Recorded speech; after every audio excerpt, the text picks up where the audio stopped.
Millions of people use these apps to watch movies and TV shows for free. But are they actually safe?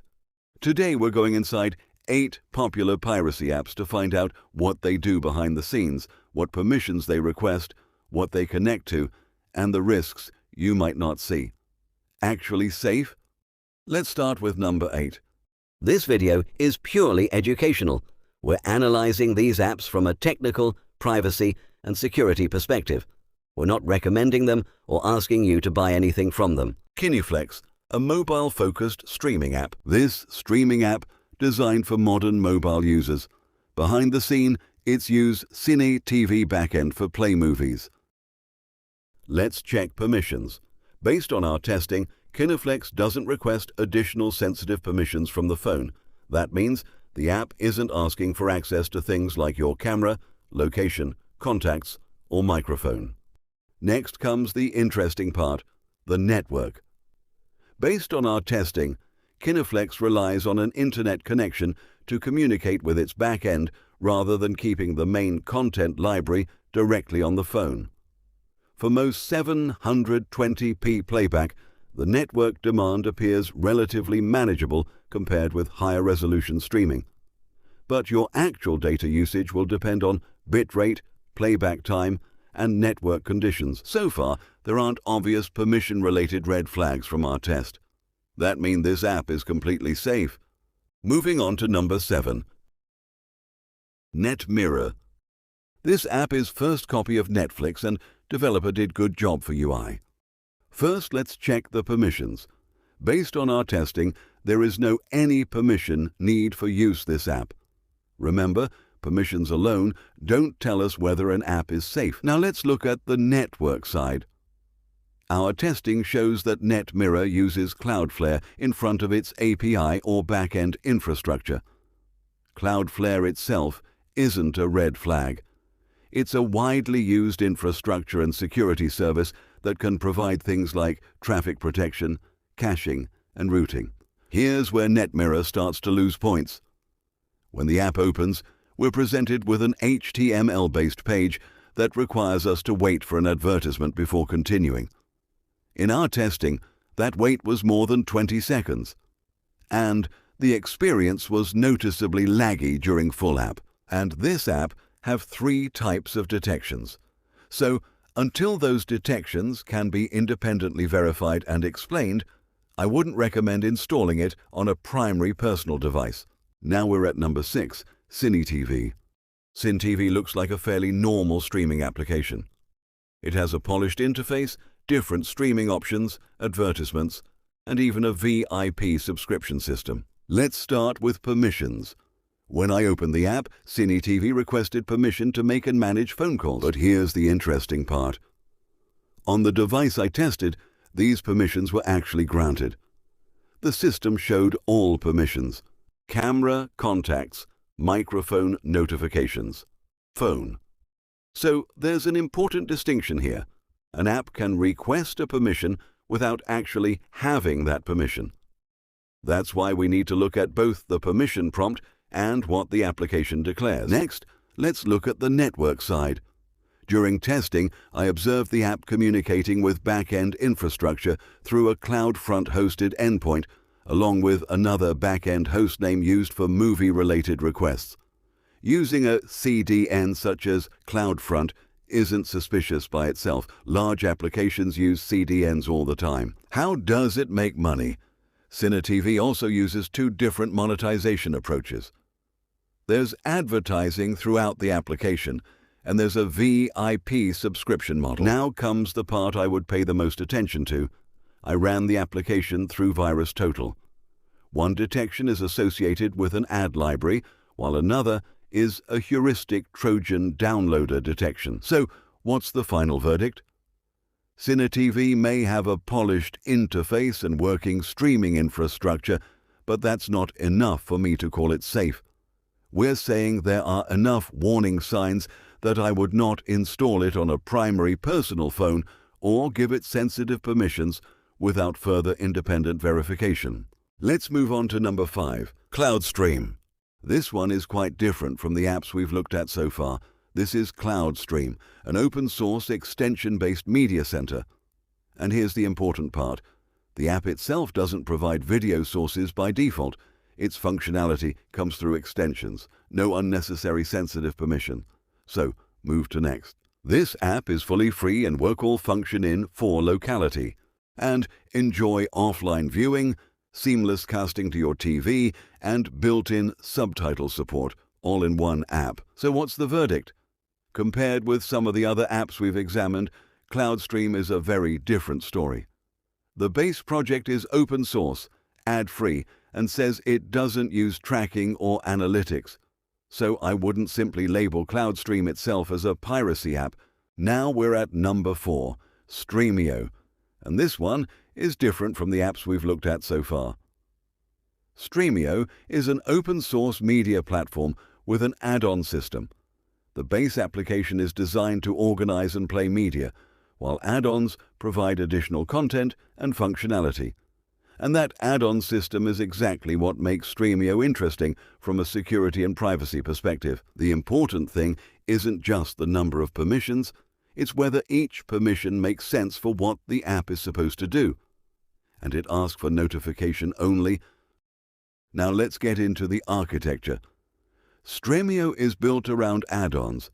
Its official documentation describes add-ons as services that can provide things like catalogs, search information, metadata, playable streams, and subtitles. This is an important distinction. The Stremio application and an individual add-on are not necessarily the same thing.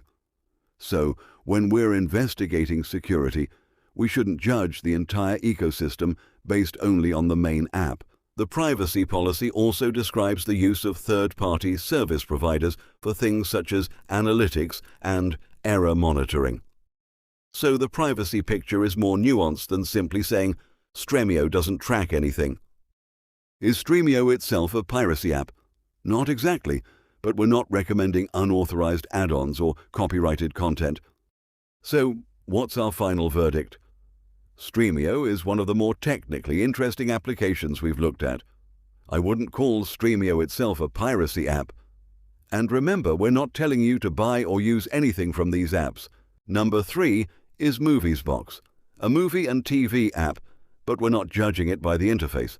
We're looking at what the APK requests, what it can access, and what security scanners found. Now come to interesting part: permissions. The manifest requests a surprising number of permissions: location, camera, microphone, calendar, phone, accounts, and storage. The bigger problem: it doesn't stop there. The app also requests managing external storage, drawing system overlays, changing settings, installing packages, and running on boot. It type of malware, but this many on an entertainment app deserves a closer look. Here's the big flag. 14 out of 64 security vendors flagged this APK, including labels for spyware, trojans, and even a banker-type threat. To be fair, 14 detections isn't 14 different viruses, and false positives happen. But this many vendors agreeing is enough to treat the file as high risk. Why it's concerning. Put it together: a wide permission footprint plus 14 vendors flagging serious threat types. That's a much bigger warning than an app with just a few ad-related detections. My recommendation: avoid installing this APK. Not because of one scary label, but because of the combination: broad permissions plus multiple serious detections. We're not telling anyone to use these apps. For safe viewing, stick to official streaming services. Now we are at number 2, CoCoFlix. This one is interesting because it's being promoted online as the new identity of PikaShow. PikaShow itself has a documented history as an unauthorized streaming service, including copyright-related legal proceedings and blocking actions. But today, we're focusing on something different: what this specific CoCoFlix APK actually does on your phone. Now let's check the permissions. In our testing, this APK had more than 15 declared or requested permissions, including sensitive capabilities. One of the permissions that caught my attention was location access. From the user experience side, CoCoFlix looks fairly normal. There are advertisements, but the interface itself isn't particularly unusual. Like any online streaming application, the app depends heavily on network communication.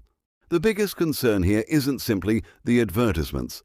It's the combination of a large permission footprint, sensitive permissions such as location, and the fact that this type of APK is distributed outside the normal Google Play ecosystem.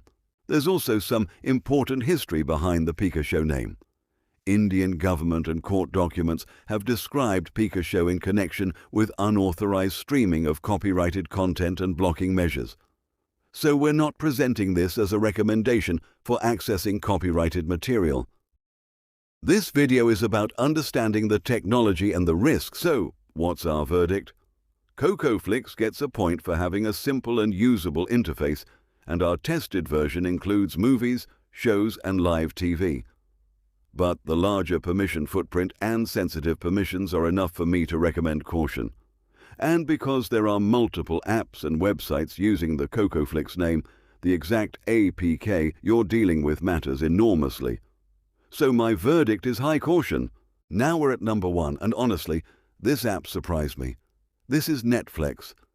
At first glance, it looks extremely familiar. The interface, the navigation, the movie pages, even the overall Netflix-style experience. Let's start with the permissions. On the version I tested, Netflix didn't require sensitive permissions such as camera, microphone, contacts, or location. Next, I looked at where the movie information comes from. In my testing, TMDB was being used for movie information such as titles, posters, descriptions, and other metadata. From a design perspective, this is probably one of the best-looking apps we've tested. The interface is clean, familiar, and easy to navigate. You have continue watching, search, categories, and a My List style feature. Now, compared with the previous apps, Netflix is looking much cleaner from a basic permission perspective. But I want to make one thing very clear. I'm not calling it completely safe. Permissions are only one part of security. To make a stronger security claim, we'd also need deeper analysis of the APK, network traffic, backend behavior, third-party libraries, and the exact file being tested. Here, on Piracy Explained, we're interested in understanding what's happening behind the screen, not encouraging people to use these services.